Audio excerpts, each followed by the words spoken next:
Arsenal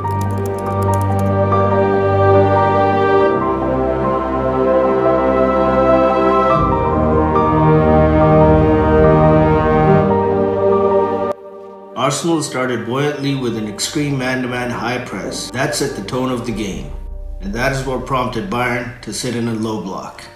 Arsenal set up in a 4-3-3. You got David Raya here, Kivior, Gabriel, Saliba, Ben White, Jorginho, Declan Rice, Martin Odegaard, Martinelli, Kai Havertz, and Bukayo Saka. Bayern, they set up in a 4-2-3-1. Manuel Neuer, Kimmich, De Ligt, Eric Dyer, Alphonso Davies, Goretzka, Lamer, Sané, Jamal Musiala, Gnabry, and Harry Kane. After the slog of Porto in the last round, Bayern Munich showed up to remind Arsenal that the European learning curve exists on a different plane from whatever is happening in the domestic scene. This is how Arsenal pressed Bayern. That's where Bayern decided that we're just going to counterattack. And that was the game in the first half. So this is what the shape looked like when Bayern were in possession and when Arsenal were pressing. We get De Ligt over here, Eric Dyer over here, the two center backs. Neuer would, try to pass to Dyer, but we got Havertz coming in with these press.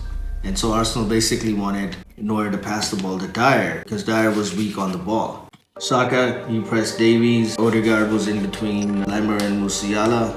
White was over here. A high line with Gabriel and Saliba. Kivior over here. Jorginho in between Kane and Musiala. Rice covering Sané. Goretzka. And Martinelli's over in this area as well. When Bayern passed the ball out, Arsenal will go into this press. So Odegaard would form this 4-4-2 with Havertz. This is where the press was instigated. Jorginho would cover Musiala. There weren't that many passing options for Bayern. The Arsenal press was really good. Bayern from the get-go, with the form they're in right now, they don't really have that technical capability of building out from the back against an extreme press. So this worked really well in the first half. Odegaard basically wanted to use his cover shadow on Limer as well. And if Dyer got the ball, just squeezed everything over here. That's where he made mistakes. I think he had less than 80% pass accuracy. Rice would also jump into the game. The passing option over here was blocked. You got this really good combination over here covering the central areas for Bayern to build up. Dyer wasn't good on the ball. De Ligt was. Arsenal wanted Neuer to pass the ball here. As soon as he would pass the ball here, Odegaard would jump in and Rice would move in and cover Limer. And with Saka on Davies, there wasn't much build-up from this side. So let's look at Arsenal's build-up. They build up in a 4-3-3. Bayern pressed. Well, they didn't really press. They sat back in a 4-4-2. Kane up here and Musiala right behind him. With Gabriel and Saliba on the ball, Rice would drop in next to Jorginho to form this double pivot. And that's where the build-up would start. How Bayern pressed them was that Kane would keep an eye on Rice. He wouldn't go press Gabriel.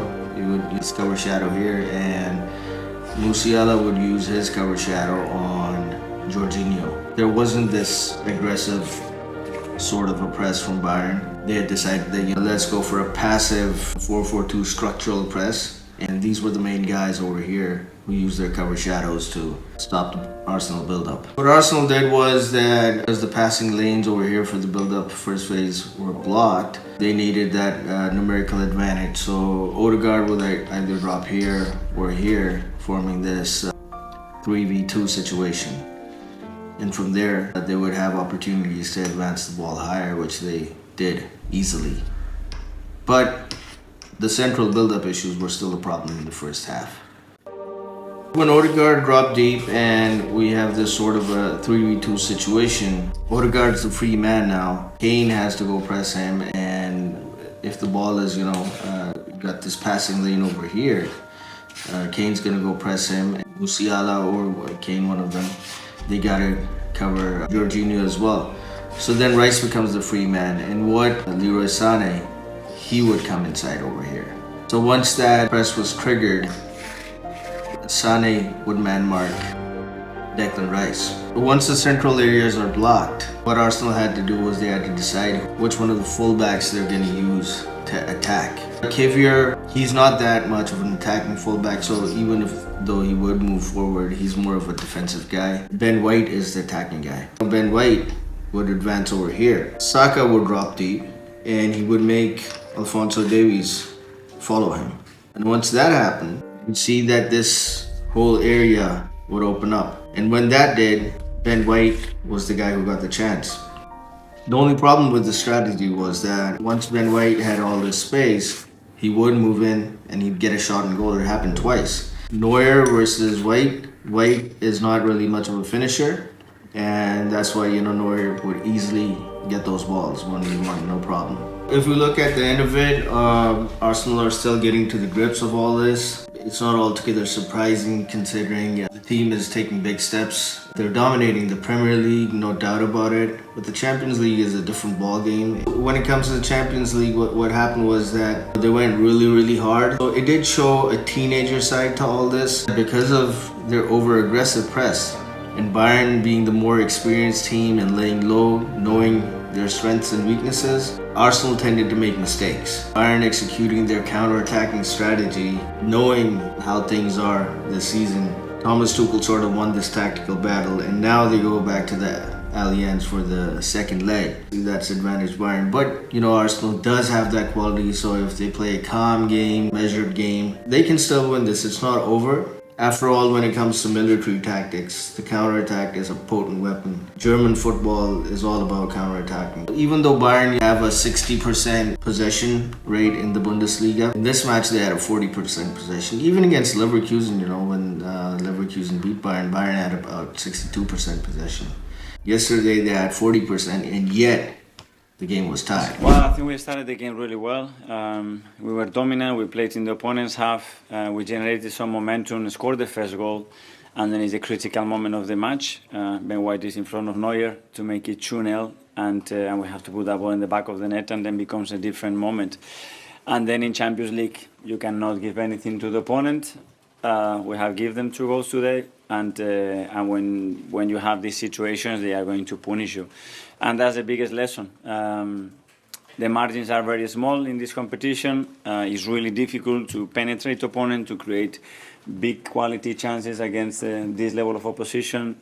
Make sure as well we don't give anything. But I think the team showed a lot of composure, especially after 2-1, because you can throw your toys away and generate a lot of spaces for the opponent and lose the tie in 20 minutes. We haven't done that. I think the subs made a huge impact. I think the way they came on the pitch, their body language, the attitude, the initiative that they took to make things happen made a big difference for the team. The first goal, you see, it is the strength to go from deep build-up into fast attack. It is the strength to go to fast attack from ball wins.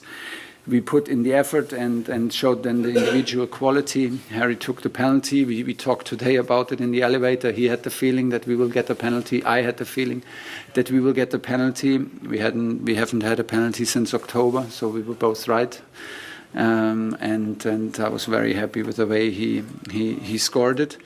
And of course we rely on these moments of individual quality in a team effort. That's what we want and what we need next week.